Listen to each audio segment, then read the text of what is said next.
Борец за татарский язык, глава района, участник нескольких скандалов за последние годы, министр образования и вице-премьер Татарстана, а после обвиненный в коррупции арестованный, который просит отпустить его хотя бы под домашний арест. Все это об одном человеке, Энгеле Фатахове. Сегодня мы поговорим о нем, его позиции и его уголовном деле.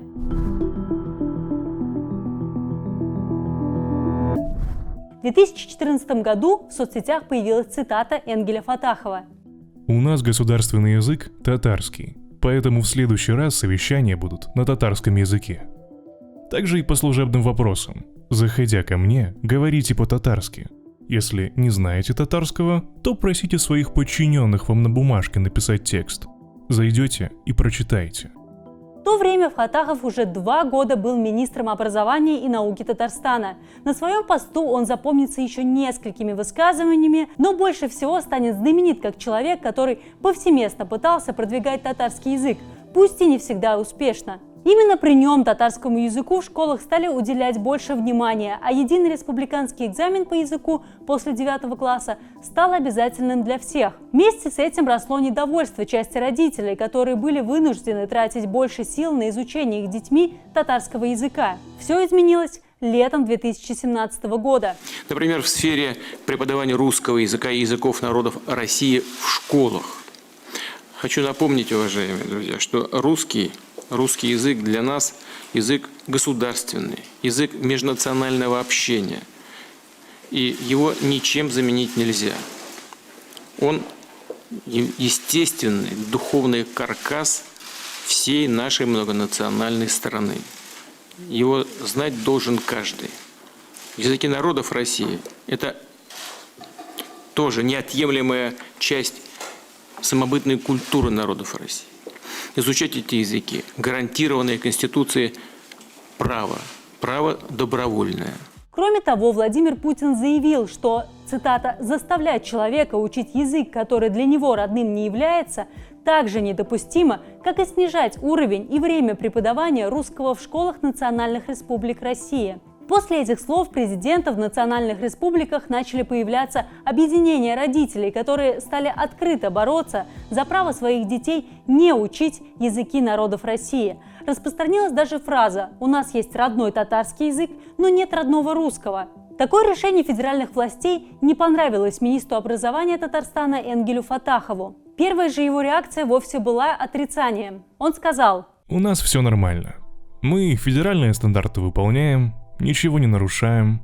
По Конституции Республики Татарстан у нас 2 государственных языка. На мой взгляд, президент России не имел в виду Татарстан». Но Путин имел в виду и эту республику, и все остальные. СМИ писали, что Фатахов несколько месяцев провел в Москве, пытаясь договориться и прийти к компромиссу по вопросу изучения татарского языка, но не вышло. В том же 2017 году на сессии Госсовета Татарстана прокурор республики Илдус Нафиков огласил принятое решение. Министерство образования Российской Федерации с учетом предложений руководства Татарстана разработало вариант учебного плана, где конкретизирована возможность изучения государственных языков республик по всей территории страны добровольно, на основе письменного согласия родителей, законных представителей учащихся, в пределах до 2 часов в неделю. Символической точкой в этом противостоянии стала отставка Фатахова с поста министра образования и науки Татарстана. Вот что он сказал незадолго до этого.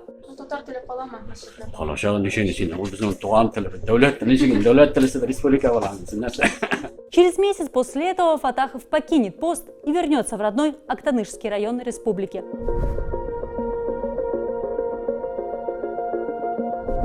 С 1998 по 2012 годы Энгель Фатахов уже возглавлял Актанышский район Татарстана. Именно туда, на этот же пост, он отправится после своей отставки в 2017-м. Но и этот пост Фатахову в 2022 году пришлось покинуть после почти 5 лет работы.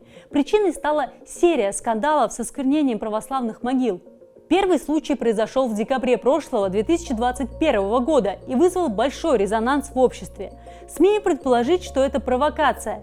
Я хочу извиниться перед родными и близкими за то, что мы не смогли предотвратить этот вопиющий факт. написал Фаттахов на сайте администрации в 2022 году и сообщил, что подал в отставку.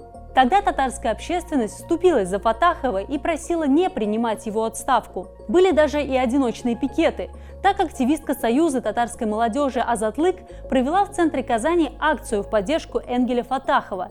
Участница пикета держала в руках плакат на татарском языке, на котором было написано, цитата, «Энгель Фаттахов – герой татарского народа, честь и совесть нации. Давление на него – это оскорбление всего татарского народа. Энгель Навапович, татарский народ с вами». Конец цитаты. Однако, несмотря на протесты и заявления общественности, Фаттахов все же покинул свой пост.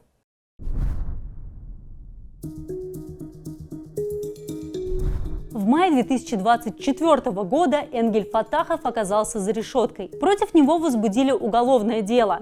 По версии следствия, представитель компании «Спецстрой» Алмаз Муртазин в обмен на покровительство чиновника и получение бюджетных контрактов занимался реконструкцией дома Фаттахова в Актаныше. Стоимость его затрат в 18-20 годах превысила 21,8 миллиона рублей. Второй эпизод – это получение взятки в 2,4 миллиона рублей от владельца компании «Теплосервис» Дильфата Нагимова. Третий эпизод касается времени, когда Фаттахов был министром образования. Следствие считает, что он получил взятку от директора компании «Мастерстрой» в 2,1 миллиона рублей деньгами, а также на 12 миллионов рублей услугами и имуществом на счет своей семейной агрофирмы «Чешма». В ответ Фаттахов якобы помог компании получить тендеры на 200 миллионов рублей. Также Фаттахову на посту главы района инкриминируют взятку в 140 тысяч рублей за покровительство поставщику тепла «Коммунсервис Актаныш» путем безвозмездной передачи в пользование 12 газовых котлов, которые находились в собственности муниципалитета. В конце ноября этого года в деле появился еще один эпизод. По версии следствия, в 2016-2017 годах Фаттахов, занимая должности вице-премьера и министра образования РТ, превысил свои полномочия и вынудил директора Актанышского ООО «Чешма» передать имущество на 128 миллионов рублей, включая строение, спецтехнику и скот, в пользу семейного ООО «Агрофирма Чешма». В середине ноября стало известно, что 39-летний Ильнар Фаттахов, сын Энгеля Фаттахова, который ранее занимал пост руководителя исполкома Актанышского района, находится в федеральном розыске. Как писали местные СМИ, он покинул Россию практически сразу после ареста отца в конце мая. Ни по одному из эпизодов Энгель Фаттахов вину не признает. Я сам всю жизнь боролся с несправедливостью, за что я сам пострадал. В августе 2024 года Энгель Фаттахов попросил перевести его под домашний арест из СИЗО. С такой просьбой он уже неоднократно выступал в суде, подчеркивая, что его состояние здоровья в заключении ухудшается, и он не представляет никакой угрозы. Но суд оставил его в заключении. В моих интересах, чтобы следствие разобралось в сложившейся ситуации, и мое доброе имя и репутация были восстановлены. Я 20 лет руководил районом, работал министром, вице-премьером. При мне район всегда был в числе передовых. У меня были возможности, если на это было желание, оформить себе и земли, и имущество, и так далее, и подобное.